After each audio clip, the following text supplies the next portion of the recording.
Hello everyone, आज की इस वीडियो में हम लोग करने वाले हैं एनसीईआरटी सीरीज़ का डे 6, जहाँ पे हम लोग क्लास 7 से स्टार्ट किए थे एनसीईआरटी को साइंस विषय से। ओके, तो हम लोग इस जो भी चैप्टर पढ़ रहे हैं उसके हम लोग सिर्फ मेन कंटेंट को पढ़ेंगे, क्विक रिवीजन करेंगे, पूरे बुक को नहीं पढ़ने वाले हैं, ठीक है, जिससे आप लोग को बिना बुक पढ़े ही भी इसका नॉलेज हो जाए और इससे रिलेटेड क्वेश्चन बन पाए। ठीक है, तो वीडियो अगर थोड़ा भी पसंद आता है तो वीडियो को लाइक एंड चैनल को सब्सक्राइब करना बिल्कुल भी ना भूलें। तो चलिए स्टार्ट करते हैं। तो चैप्टर का नाम है जीवों में श्वसन। तो आइए देखते हैं।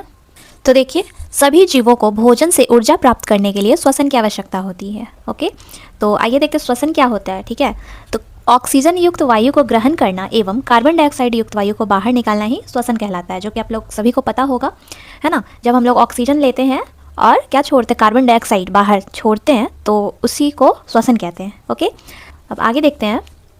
देखिए, जैसे कि ऑक्सीजन युक्त वायु को अंदर ग्रहण करते हैं, नाक के द्वारा जब अंदर ग्रहण करते हैं तो उसके लिए एक टर्म है अंतःश्वसन। ठीक है, अंतःश्वसन मतलब अंदर ग्रहण कर रहे हैं ऑक्सीजन युक्त वायु को, एंड कार्बन डाइऑक्साइड युक्त वायु को जब बाहर निकालते हैं उसको उच्छ्वसन कहते हैं। ठीक है, तो ये चीज़ ध्यान में रखना है। अंतःश्वसन किसको कहते हैं, जब अंदर लेते हैं किसको, ऑक्सीजन युक्त वायु को, और उच्छ्वसन कहते हैं कार्बन डाइऑक्साइड को जो बाहर निकालते हैं। ठीक है, और यहाँ पे एक इंपॉर्टेंट पॉइंट है कि अंतःश्वसन के टाइम जब ऑक्सीजन हमारे शरीर में जाता है नाक के द्वारा, तो कितना % ऑक्सीजन जाता है, तो 21%। ठीक है, ये बुक में दिया हुआ है, ये सब जो एनसीईआरटी बुक में है वही चीज़ इसमें लिखा हुआ है। ठीक है, तो जो मेन है वही सब चीज़ लिखा हुआ है, तो ये सब चीज़ को ध्यान में रखना है। उच्छ्वसन के समय जब कार्बन डाइऑक्साइड निकलता है तो कितना % निकलता है, 4.4%। आगे देखिए, श्वसन दर किसको कहते हैं।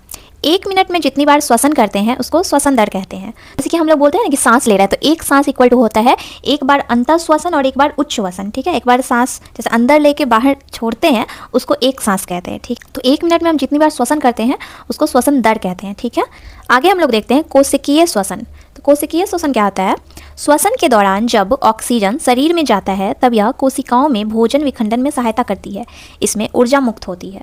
तो देखिए, जब ऑक्सीजन जो है शरीर में जाता है तब कोशिका में जो होता है भोजन, उसका विखंडन करने में ये सहायता करता है। ठीक है, ऑक्सीजन, तो उसमें ऊर्जा मुक्त होती है, तो उसी को कोशिकीय श्वसन कहते हैं। ठीक है, इसी के अंतर्गत देखिए वायवीय श्वसन और अवायवीय श्वसन आता है। तो इसमें क्या होता है, कोशिका में भोजन, जैसे भोजन ग्लूकोज के रूप में होता है ना, उसका विखंडन ऑक्सीजन के उपयोग से होता है, तो वो वायवीय श्वसन कहलाता है। ठीक है, जैसे कि ग्लूकोज का विखंडन होता है ना ऑक्सीजन की उपस्थिति में, तो क्या मिलता है, कार्बन डाइऑक्साइड, जल और ऊर्जा निकलता है ना।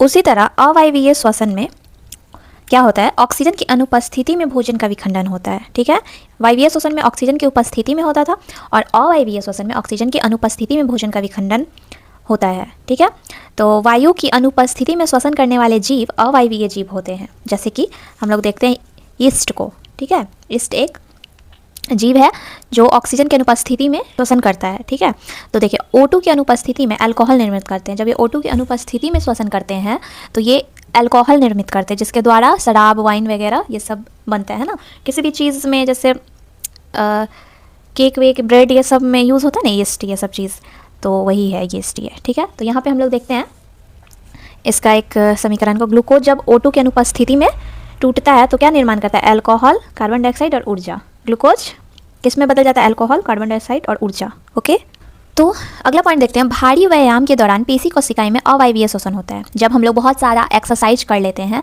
तो उस टाइम हमारे शरीर में भी अवायवीय श्वसन होता है। उस टाइम शरीर में ऑक्सीजन एकदम भरपूर मात्रा में नहीं मिल पाता है। ठीक है, तो वहाँ पे देखिए क्या होता है, ग्लूकोज जो है हमारा अंदर का जो भोजन है ग्लूकोज, वो लैक्टिक एसिड और ऊर्जा में टूटता है। समझे, लैक्टिक एसिड और ऊर्जा में। तो लैक्टिक एसिड क्या होता है, लैक्टिक एसिड के द्वारा बॉडी में अकरण, या मतलब कि अकड़ने लगता है हम लोग का बॉडी। जब बहुत ज़्यादा लैक्टिक एसिड जम जाता है ना बॉडी में, तो जैसे देखते हैं बहुत ज़्यादा व्यायाम करने के बाद बॉडी में ऐंठन वगैरह, दर्द वगैरह होते रहता है उसके वजह से, तो उसके लिए जब उस पर मसाज वसाज होता है या फिर हम लोग गर्म पानी से नहाते हैं, है ना, तो ये जो लैक्टिक एसिड है फिर से वो टूट जाता है, नॉर्मल में आ जाता है, जिसकी वजह से शरीर को आराम मिलता है। ठीक है, तो है ना, शरीर में जब ज़्यादा व्यायाम करने के दौरान, ये सब के दौरान अवायवीय श्वसन होता है। ओके, अब यहाँ पे मैंने एक श्वसन तंत्र का डायग्राम बनाया है, जिसके द्वारा हम लोग समझेंगे कि मनुष्य में श्वसन किस प्रकार से होता है। ठीक है, तो देखिए, जब अंतःश्वसन के टाइम, अंतःश्वसन क्या होता है, जब हम लोग ऑक्सीजन को नाक के द्वारा अंदर करते हैं। ठीक है, तो नाक के द्वारा अंदर करते हैं तो ये नासा गुहा में चला जाता है। ओके, तो नासा गुहा में आने के बाद ये नीचे आके यहाँ पे श्वास नली में आ जाता है। ठीक है, और श्वास नली के माध्यम से ये फेफड़े में चला जाता है। ये फेफड़ा है, यहाँ भी फेफड़ा, इसके अंदर जो है ये फेफड़ा जो है वक्ष गुहा में स्थित होता है ना, ये वक्ष गुहा है। और यहाँ पे देख सकते हैं ये जो ये सब चीज़ें हैं, ये पसलियाँ हैं जो वक्ष गुहा को ऐसे घेरी रहती है पार्श्व तरीके से, ओके, फेफड़ा को हम लोग फुफ्फुस भी कहते हैं। और यहाँ पे देखिए, यहाँ पे जो ये चीज़ होता है मांसल संरचना होती है जिसको डायफ्राम कहते हैं, ठीक है। जब हम लोग सांस अंदर लेते हैं मतलब अंतःश्वसन के टाइम, ठीक है, अंतःश्वसन के टाइम ये जो पसलियाँ हैं ये बाहर की ओर आ जाती है, ठीक है, बाहर की ओर फूल जाती है, और डायफ्राम जो है ये नीचे की ओर आ जाता है। ओके, आए समझ में। और जब हम लोग उच्च वसन करते हैं, इट मीन्स कि जब कार्बन डाइऑक्साइड जब बाहर निकालते हैं तो क्या होता है, ये जो फेफड़ा है अंदर की ओर जाने लगता है, मतलब ये जो पसलियाँ हैं अंदर की ओर होने लगती है, और डायफ्राम अपने पहले का जो अवस्था था उस अवस्था में आ जाता है, ठीक है। तो वायु इसके द्वारा अंदर जाता है, यहाँ से रक्त वाहिकाएँ होती है जिसके द्वारा ये रक्त में चला जाता है और भोजन का विखंडन होता है और ऊर्जा मुक्त होता है, ठीक है। तो ये समझ में आ गया। इसमें ये इंपॉर्टेंट पॉइंट है कि जैसे कि वायु जब हम लोग अंदर लेते हैं तो ये पसलियाँ बाहर की ओर फैल जाती है और इसका आयतन बढ़ जाता है, जिससे वायु हम लोग अंदर भर लेते हैं ना। जब हम लोग बहुत लंबा सांस खींचते हैं तो क्या होता है, बाहर ऐसा सीना फूलता है ना, तो उसी तरह ये बाहर की ओर फूलता है, डायफ्राम जो है ऐसे नीचे की ओर आ जाता है, ठीक है। और जैसे ही सांस को छोड़ते हैं तो आयतन जो होता है उसका छोटा हो जाता है और ये अंदर की ओर जाता है, तो फिर डायफ्राम अपने पहले की स्थिति में आ जाता है। तो ये यहाँ पे जानना इंपॉर्टेंट था, ठीक है। तो आप लोग को पता चल गया मनुष्य में श्वसन तंत्र, श्वसन किस प्रकार से होता है। आगे 2-3 पॉइंट है छोटा सा, जैसे कि कॉकरोच कैसे सांस लेते हैं। तो कॉकरोच जो है श्वास रंध्र के द्वारा, उनमें छोटे छोटे छेद होते हैं ना, उनके द्वारा ही वो सांस लेता है, ठीक है। और केंचुआ जो होता है वो त्वचा के द्वारा सांस लेता है, अपनी स्किन के द्वारा। और मेंढक भी इसमें आ जाता है कभी, मतलब जैसे मेंढक भी त्वचा के द्वारा सांस ले सकते हैं। उसमें जो होता है ना, मनुष्य के द्वारा ही फेफड़ा भी होता है लेकिन वो त्वचा के द्वारा भी सांस लेते हैं, ठीक है। मछलियाँ जो होती है वो सभी को पता है कि अपने क्लोम या फिर गिल्स से सांस लेती है, ठीक है, गलफरा जिसको बोलते हैं। तो आ गया समझ में आप लोगों को। तो इस चैप्टर में हम लोग को इतना ही जानना था, तो आई होप आप लोग को समझ में आया होगा। तो अब हम लोग इससे रिलेटेड कुछ क्वेश्चंस को कर लेते हैं ताकि इसका जो कॉन्सेप्ट है वो एकदम क्लियर हो जाए। तो चलिए स्टार्ट करते हैं। सबसे पहले क्वेश्चन हम लोग देखते हैं, मनुष्य श्वसन तंत्र का प्रथम स्तर क्या है। तो क्या है, नासा गुहा है या फेफड़ा है या वक्ष गुहा है। तो हम लोगों ने देखा अभी सबसे पहले कहाँ आता है वायु, नासा गुहा में। ओके, तो नासा गुहा हो जाएगा। अगला है, अंतःश्वसन में डायफ्राम की गति किस ओर होती है, ऊपर की ओर, नीचे की ओर या नहीं होती है, या इनमें से कोई नहीं। तो क्या हो जाएगा, हम लोगों ने भी देखा है जब हम लोग सांस लेते हैं तो पसलियाँ बाहर की ओर निकलती है और डायफ्राम नीचे की ओर हो जाता है, तो ऑप्शन नंबर 2 हो जाएगा करेक्ट। अगला है, उच्च वसन में हम कौन सी गैस बाहर निकालते हैं। तो हम लोग जब नाक से जब वायु को छोड़ते हैं तो कौन सा गैस निकलता है, कार्बन डाइऑक्साइड, और लेते कौन सा है, ऑक्सीजन, है ना। अगला है, मेंढक शरीर के किस अंग से श्वसन करते हैं। तो मेंढक के बारे में हम लोगों ने पढ़ा है त्वचा से। ओके, अगला है, मछलियाँ पानी के अंदर डैश से श्वसन करती है। तो मछलियाँ कैसे से श्वसन करती है, गिल्स से, है ना। अगला है, अंतःश्वसित वायु में ऑक्सीजन का प्रतिशत कितना होता है। तो हम लोगों ने देखा है जब हम लोग अंदर की ओर वायु लेते हैं तो ऑक्सीजन उसमें कितना है, 21% होता है ना। अगला है, कभी कभी हम जब भारी व्यायाम करते हैं तो हमारी मांसपेशियों की कोशिकाओं में अवायवीय श्वसन होता है, ठीक है।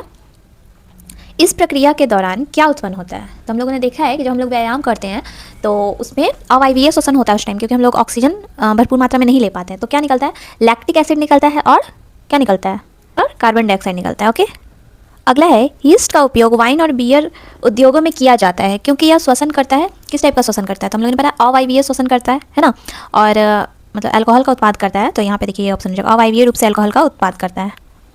अगला है, सांस छोड़ने की प्रक्रिया के दौरान पसलियाँ हिलती है।